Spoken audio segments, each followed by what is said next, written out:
The New York Football Giants just keep on rolling. 2-game winning streak as they hit the bye. We talk about the takeaways from beating a very talented New England Patriots team and then turn our attention beyond the field to Brian Daboll, Wink Martindale, Joe Schoen talking with the press corps. What are the takeaways as the Giants roll down the back half of their season? We dive in coming up next.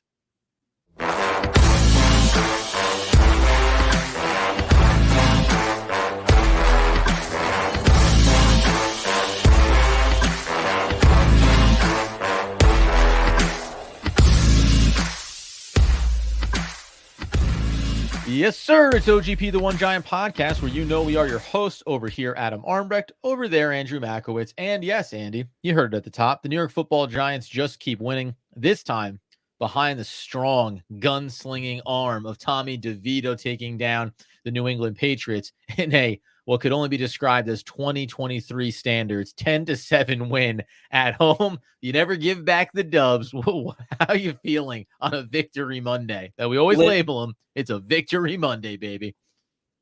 Listen, first and foremost, happy birthday to the one and only Adam Armbrecht. We talked to, everyone's calling him Tommy Colcuts. I think we should come up with a new name like Tommy Fra Diavolo or something. Like I don't know. Let's get fancy with it. Tommy But he Capicolo, clearly heard.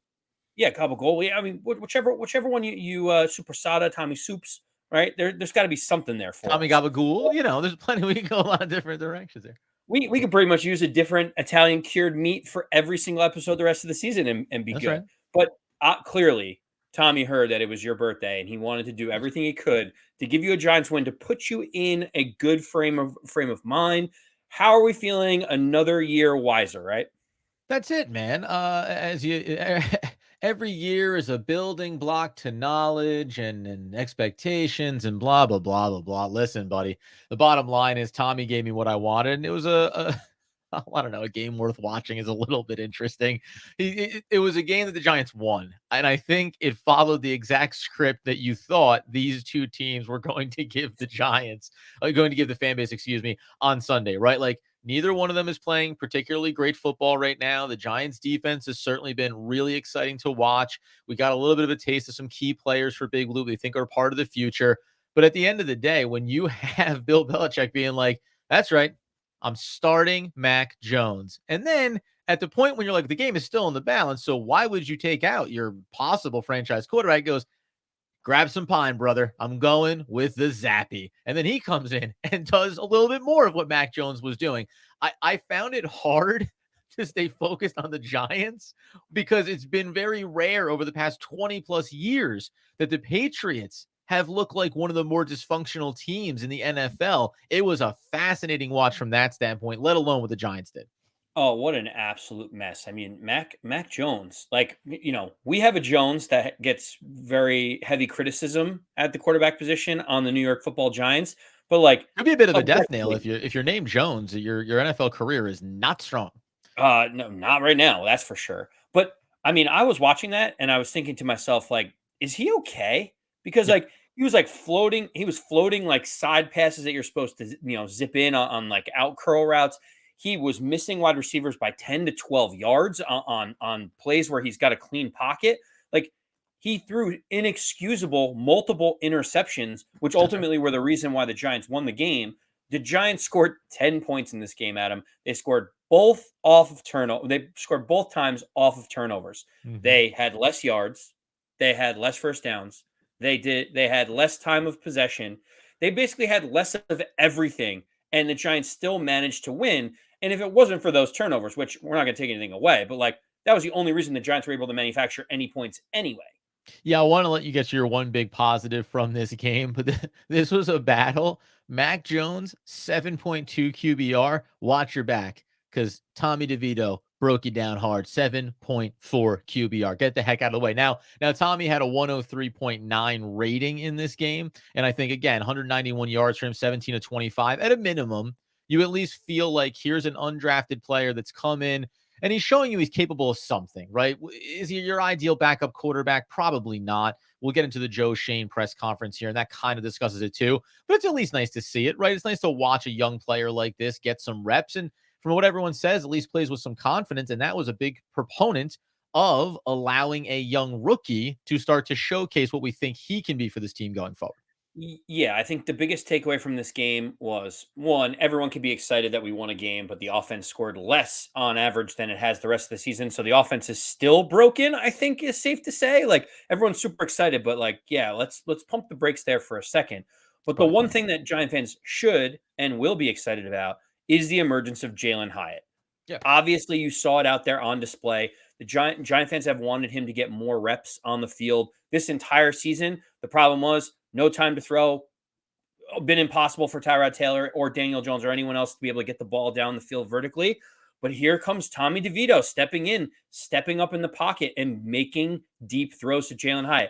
Jaylen High had 5 catches for his first 100-yard game of his career. You have to expect there's going to be a few of these coming in because he has the ability to take the top off of a defense. Adam, 5 for 109, 21.8 yards per catch. Like that, if you extrapolate that over a season, it would be record breaking on Right. Sure.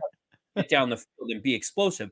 You talk about guys like Darius Slayton and others that can take the top off a defense. You're talking about 14 yards per catch per attempt or per receiving cat whatever. It's like unbelievable how much he really does stretch the field vertically and how you can understand why Giant fans get excited about seeing him out there making the plays they thought we would see in week 1 and 2, albeit about 10 weeks too late. Yeah, of course. Listen, I'm not, and it's good. That's all that you want to see. We talked about this, watching individual players and hoping that they can show you that they can be a part of this team going forward. And I don't think we had any doubt around Jaylen Hyatt. I think a big part for me when we talk about Tommy DeVito, let's getting the ball to him. It's fantastic. But I think at this stage of the season, the thing you do have to acknowledge is why did a player that was graded by and large as a first round talent end up being available for the Giants in the 3rd round? It is because could this Giants team, if they had quality offensive line play and a functioning offense throughout the year, could you have found more creative ways to get him onto the field and use him? Sure. It's just really hard because the team was not functioning. It's part of the reason why Wan'Dale Robinson, I think, hasn't been used as much because it requires consistent play from 9 guys in order to get that one extra player some end around looks, right? To be able to stretch the field vertically, all those things. So that combined with Jaylen Hyatt maybe needing to learn how to do every single element of a route combination, right? How to get off the line quickly, how to create separation, all that stuff. Maybe we're now just seeing it, right? And you wish it would come in games that mattered a little bit more for Big Blue. But what we saw in Sunday's game, what we hope to see the rest of the season is build off of that, right? I don't know. If we look back and we talk about a player in Jaylen Hyatt that has 500 plus receiving yards by the end of the year and maybe a couple of touchdowns, then you start to go to the offseason and to free agency into the draft and say, okay, we feel secure about what we have in this player, right? And we've seen that some from defensive guys in second years like Micah McFadden, but this mattered for Jaylen Hyatt. So I think it's a really big positive, and it's one of the few things that you watch a game like that and you go, okay, this means something and we can carry this forward for us. Yeah, the only other thing that you would say is that Wink Martindale's defense has looked good the last few weeks. They're forcing turnovers. They're keeping the Giants in every single one of these games. They forced 3 more interceptions in this game. Shout out to Xavier McKinney. We've been very critical of him. He played well again at the safety position. You got to give credit where credit's due. Bobby Okereke running around all over the place, gets a gift from Mac Jones literally thrown into his chest, but he played well. It just felt like the Giants defense knew that Mac Jones could not get the ball down the field, and they didn't have to worry about anything over the top of their head, and they were literally jumping every single route out there that was possible. Yeah, 100%. Listen, I mean, you talk about players in regression. I mean, Mac Jones, and listen, do I watch him every single week? Obviously not, but good Lord, he looks among some of the worst starting QB play that you've seen in the NFL this season. And when you talk about injuries to a lot of starters and a lot of big names, there's been some bad QB play. Mac Jones, I mean, Zach Wilson, right in the same stadium, right? But Mac Jones sets a pretty low bar for expectation there. So it was brutal and also pretty sweet that the Giants capitalized on that. You may remember, too, I'll just briefly say this before we turn our attention over to Joe Schoen, his press conference. There's the coaching element to this. There was also the thing that we had a little bit of fun with leading into this game, which was let's make the Giants a potential bubble team. And that means not being in the playoff picture, not being in the wild card picture, but just being in that discussion. Unfortunately for the Giants, not a lot of things really broke their way here because you had the Saints lose to the Falcons, so they flip-flop, so you still keep a team in front of you there. You had the Rams. That was a bit of a disappointment there. They got it. The Packers got the win on Thanksgiving over the Detroit Lions. So nothing really broke the way where we thought the Giants took, this bit of a leap forward. They also did take one tumble in the draft order here, obviously, with the win. The Patriots get ahead of them there. Not something that Andy and I are overly concerned about, but obviously something that fans are focusing in on. My last very quick note here, because we don't need to trend negative. There's a lot of stuff to discuss here. You framed it perfectly. The offense had one of its worst in terms of scoring production games of the entire season. And yet, if you are a fan that wants to talk about the team being 4-8 and do the, oh boy, we were just this one play away or that one moment, look at the Bills game, look at the Jets, all these things, and say where we should be. Bad teams or teams that are not ready to win, they lose more often than not. Good teams win more often than not. That's the nature of the sport. And the law of averages comes back to the median here. So don't worry about the woulda, coulda, shoulda. Just take the Jaylen High performance, carry it forward, and let's move ourselves on to. Well, Go ahead. the one thing I was going to say is, and you're exactly right. We could play this game back and forth about games they should have won. They had a 99.9% chance to beat the Jets, and they didn't. And that's what bad teams do. They find a way to lose games that it seems almost unfathomable for them to lose. But keep in mind, last year when the Giants went on their run, the Tennessee Titans missed a field goal that would have won the game in week 1. The Giants had to get a 2-point conversion in order to take the lead. They were down double digits to both Aaron Rodgers and the Packers and Lamar Jackson and the Ravens, and they had about a 5% chance of winning either of those games, and they won them. So, sometimes it goes the way that you want it to, other times it doesn't. Right. Listen, the Giants could be 6-6. Great. You look at the schedule and you're like, well, where does that leave us? Are we sneaking into the playoffs with Tommy DeVito and Tyrod Taylor? Are we going to beat the Rams and the Packers and the Eagles twice? I don't know. It's just nice to see the team win a game. Everyone can be relatively happy. And you know what? I'm really glad. I told you this last week, Adam. I don't really care about the tankathon stuff. The Giants defense is good enough to just win games on their own, a couple more games down the stretch. The Giants are not going to have a top 2 or 3 pick. So let's just be happy with the wins that we get. And let's figure out at the end of the season where we stand, which is kind of what Joe Schoen did with the State of the Union address here. Yeah, by the way, Washington also creeped up ahead of the Giants. In spite of, we want to go back to, we'll have this discussion in the offseason, trade away a lot of your best players and also, engineer this thing maybe in a more effective way. Joe Schoen, though, did talk with the media, and everything was on the table, including, let's just hit the coaches here real quick. You mentioned it at the top. There's a speculation around what was going on, right? Wink Martindale, Brian Daboll. Apparently, there's some real tension here, and maybe Brian Daboll is not a big fan of Wink, and there's some chance that he's not going to last the season, let alone be here going into next year. Now, privately, when you and I were looking over this information, I came out, I said directly, I was like, it's not a great look when you're an offensive-minded coach and your defense is the thing that is winning you football games after everything that's gone on this year. And there's allegedly the rumor that you're not a huge fan of what Wink Martindale is doing. Now, there is 1,000 little things about dynamics and how you want to coach and players and all that stuff. But at a very high level, I would not be doing anything other than what Brian Daboll did after this game against the Patriots, handing Wink Martindale a game ball and saying, thanks so much, pal, because you are getting a little bit of a rosier glow on what could have been a disastrous season from a perception standpoint for Brian Daboll in year 2. Yeah, I mean, after a game like that, what else are you going to do, right?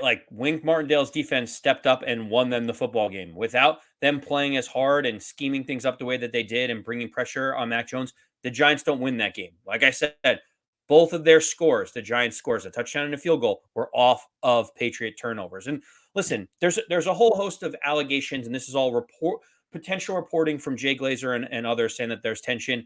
Apparently, some of it stems from some of the Xavier McKinney stuff, where Brian Daboll had him break down the team after the last week's win. There was some frustration around that because of some of the comments that Xavier McKinney mentioned previously, saying we're not all on the same page when that Raiders game came out. So there's a little bit of all this back and forth, like who's handling what, what's being presented here, who's the alpha in the room. There's just a bunch of strange nonsense that Brian Daboll seemed to have squashed, and so did Joe Schoen already. Yeah, Joe Schoen, I mean, he had to follow up with the reporter and said, clarifying what was it that Jay Glazer reported, that he wouldn't even be here, Wink Martindale, that is, through the season, and said he hadn't heard that. Now, that's sometimes where you go, I find that hard to believe, Joe, if I'm just being totally honest with you. Now, that being the case, do you also find, I'll just say like very briefly, do you find it odd that Jay Glazer, who like he has done reports like this previously in other years for other teams, where there's some tea leaf stuff, and then weeks and months later, you find out that it does come to fruition. I think there's a lot of versions where Wink Martindale isn't back, and it doesn't necessarily have to come back to this friction between the two.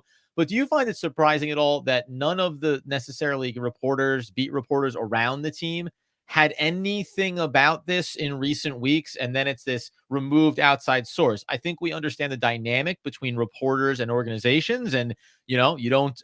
We all know the phrase "what you don't do, where you eat," and I think that carries weight here. But that's where I do take a pause and go, I don't fully know which direction to take this, because there hasn't even been a whiff that something like this was going on, unless you want to try to connect the dots, as you mentioned, with the Xavier McKinney piece, his verbal expression of frustration, and a willingness from Brian Daboll to say, hey, he's our guy, which seemed to resonate with the players as well. So that this is where it's all a big kind of papoose of ugliness, because the players said, some of them captains said, we don't know what Xavier McKinney's talking about when he said that the coaches aren't listening. Then they give him the game ball. The players seem happy about that. So it doesn't shock me that there could be dysfunction within this team given the year that they've had. Let me firmly put it that way. Not shocking if something's been going on. No, of course. Listen, you had a couple of different things in there, and I'm going to pick apart like one or two of them. First is, I'm getting older, so I'm starting to lose my beat in terms of keeping my focus. Well, no, you just go down the same progressionary path that we all do, where it's like Jay Glazer's reporting this. Like, why is Jay Glazer getting this scoop when there's 16 different beat writers that have the pulse of everything that's going on? It seems a little disingenuous for the local media to not have this at all. And then when it comes out, say, well, I've heard some whispers of this and that, or I heard there might be a little bit of tension. It's like, well, if you did, then report it, please. Because like that's what you're there for, is to give us a little bit of an understanding, not necessarily protect everything that you have on the local side of things. Listen, I don't doubt that there is some issues between Wink Martindale and Brian Daboll. I mean, keep in mind, Wink Martindale has wanted to be a head coach, has interviewed for head coaching positions. Yep. Heck, he interviewed for the Giants head coaching position that Brian Daboll got. So like there's probably like two guys that feel like they're running the teams. There's a million things that you could speculate about this. It's like Leonard Williams gets traded away, so we're just selling off defensive pieces. Is Brian Daboll doing things with Xavier McKinney that maybe Wink Martindale doesn't like? The offseason was around getting offensive weapons outside of Okereke. Like, is Wink Martindale saying like, hey, why don't you get me some things?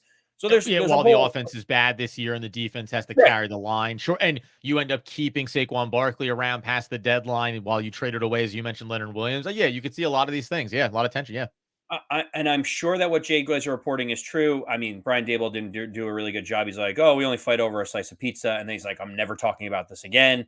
And he bristled at the idea of it. You can tell that there's tension, whatever. It is what it is. There could be as much tension as you want. If the Giants are giving up 7 points per game on defense, I will sign up for whatever tension is building in the room, because it's making everyone better on the defensive side of the ball.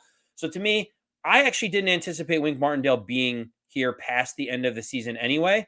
Most likely to get another job, a potential head coaching job, if that's something that he wants to pursue, because he's always said his lifelong dream is to be a head coach. So like this, to me, it's a bad season. Everyone's getting frustrated. The offense isn't playing well. Defense is playing better. I don't know. Chalk it up to, like you said, when things go awry, like what ends up happening, there's some conflict between everyone. And I do wonder about specifically the Xavier McKinney stuff, if it's like, what is the opinion of Wink Martindale around certain players on the roster versus how the organization feels, right? Intentions for the offseason. A lot of guys obviously coming up on contracts this offseason. And that rotates us over to Joe Schoen, the head honcho. Listen, he acknowledged a couple of things, which included the idea specifically around, I know this seems like low level, but he was asked, like, why did you thrust Eric Gray into this punt returning role? And he said, and he went out there like a true trooper and did the thing that he clearly did not want to or feel capable of doing for us. And I know you could point to Washington and Crowder. And I tell you what, he walked himself into this one. But, we kept 7 wide receivers. We're going to keep 8. Who are you backing out? Paris Campbell. Backing out Paris Campbell immediately, Joe. I'm not even signing Paris Campbell. And then I'm keeping Crowder, and he's our return man, like 1-to-1. Now, Or Sterling Shepard. Right. And by the way, yeah, fan favorite and everything else, right? Guys that were not on the field, not able to be healthy, not able to be productive. And then even go the step farther. He goes, and then we were lucky the Steelers released Gunner. We get him in and he's done a great job. Oh, okay. Yes, that is true. You finally got the guy. That's about 7 weeks later. That's 7 weeks after the season and the start of this year, where I think so many high level things had gone wrong, injuries, offensive line performance, Daniel Jones, all this stuff is getting discussed at a high level. That thing that's been a problem for this team, special teams, over the last few years, it's almost like, yeah, we know that is a problem too. But honestly, as a fan base, we're so much more pissed off about so many bigger things. We won't even bother getting to that. But that was a problem. Now, he acknowledged that. The other thing here was the Daniel Jones. This is the big one. They asked him about Daniel Jones, and he does what every GM, anyone's going to deal with this. Yeah, injuries take different timelines, recoveries, etc. But yes, it will be the starter next year for us.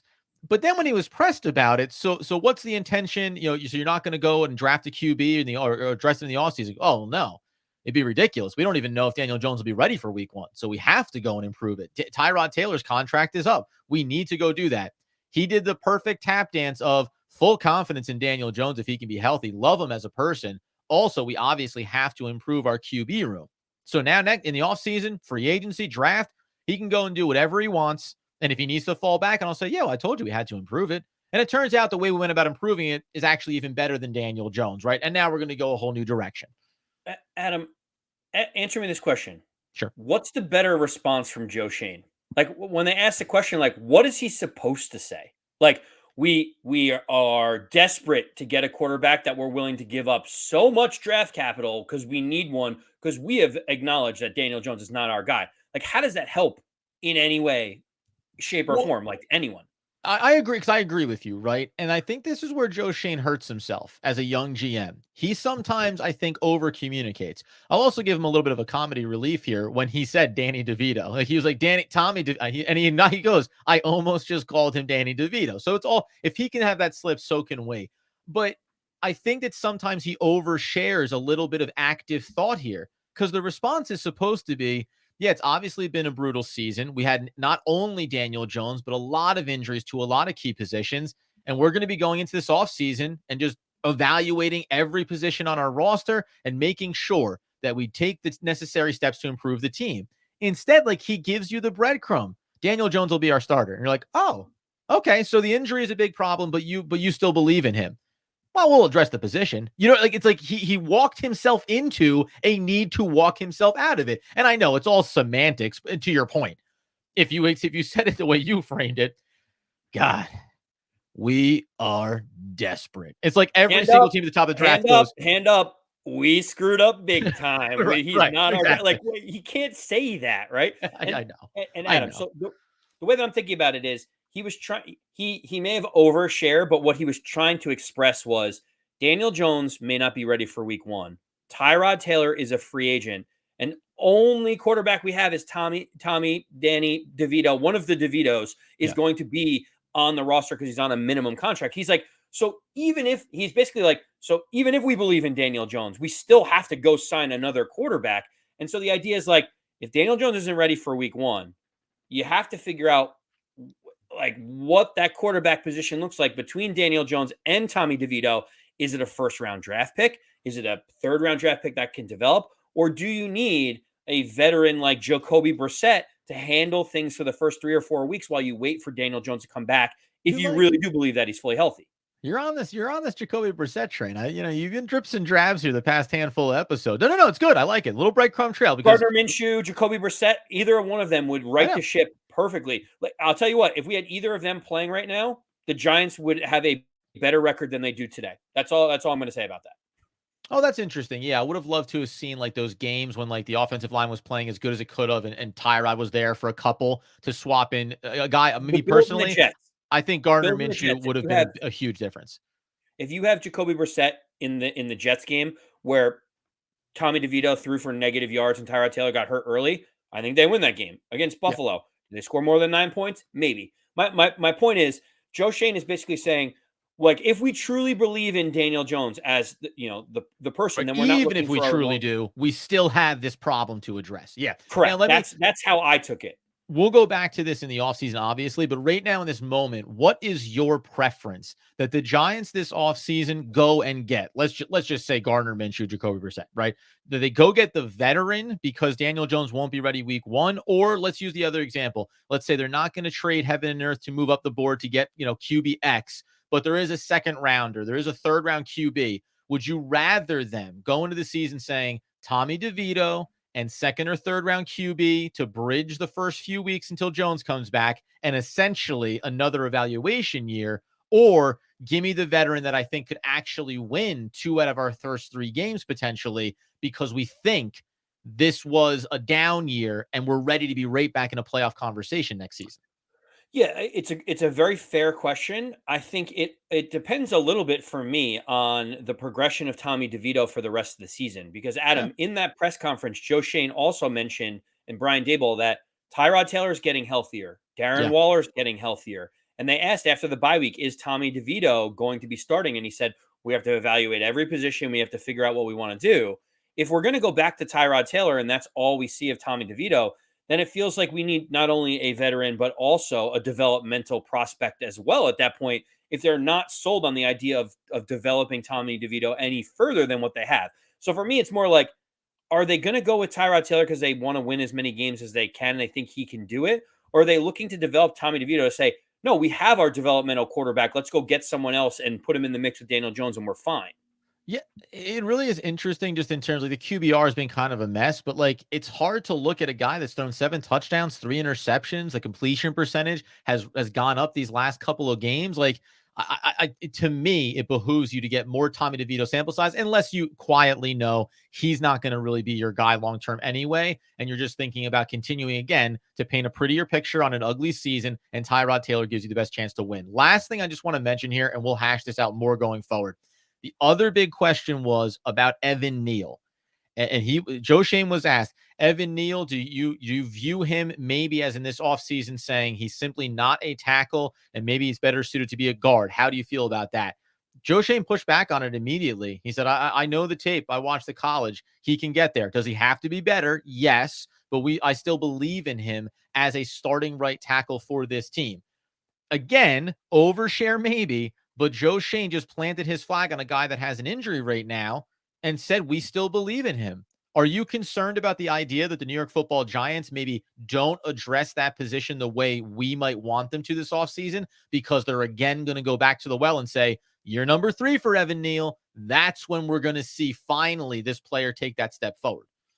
Evan Neal has to get back on the field this season. He has to find a way to get healthy enough to play because we have to see what he can do. Because, Adam, it doesn't sound like Joe Schoen and Brian Daboll have any thought of moving him inside the guard. They're like, nope, he is a tackle. He just may not be a very good tackle, right? And that's a challenge for us. I need him to get as many reps as he can in real life games because right now, I know it pains me to say this, but these games aren't as important as maybe week 1 and week 2 of next season. I That's want him to get all of these reps now so that if he really is whiffing on being able to be a right tackle, that we have our answer by the end of the year. I don't want him to sit out the rest of the season and then we go into this whole idea of like, can Evan Neal come around in year 3? It's like, no, I need to know by the end of this season whether or not we have to address the starting right tackle position. That's why I need to see him out there. So I'm hoping he can get healthy. I'm hoping his ankle holds up because Adam, I just need to know. Like it's no knock on Evan Neal. I no. just need to know, can you effectively play the position or not? Or do we need to go address that in free agency or in the draft early on? Especially when you talk about an offensive tackle like Joe Alt out of Notre Dame, who right now, by some metrics, is the 4th best player on the draft board. Listen, can he tumble a couple of spots and be available for the Giants? If so, how do they feel about him, right? You also have players out of Penn State like Fashanu, who, these are guys that could be there at the top of the draft. So walking into that door and either wasting another year thinking this guy can be something that maybe he's not destined to be, or not acknowledging, hey, made a mistake, time to move on. There's a lot here, including an offseason where the Giants have a lot of money to spend. The bottom line is, after hearing from coaches and players and GMs, don't know anything more. I have no stronger indication around what is next year, except for the fact that Joe Schoen said It's about building the fundamental core. Because of injuries, we again expose that we are not a deep team. We do not have that next man up mentality that we can actually fulfill because we simply don't have the depth. So that's something he's acknowledged here in every single offseason as the GM, and even as we're working our way through the back half. We've got plenty more, and I mean plenty more to come all throughout this week. So get over to YouTube, wherever you get your podcast needs, with One Giant Podcast, at AndyMac214, at Adam Armrecht, and at One Giant Podcast over on Twitter. Until next time, as Andrew Makowitz would want, need, and nay, demand the people know. As always, let's go Big Blue.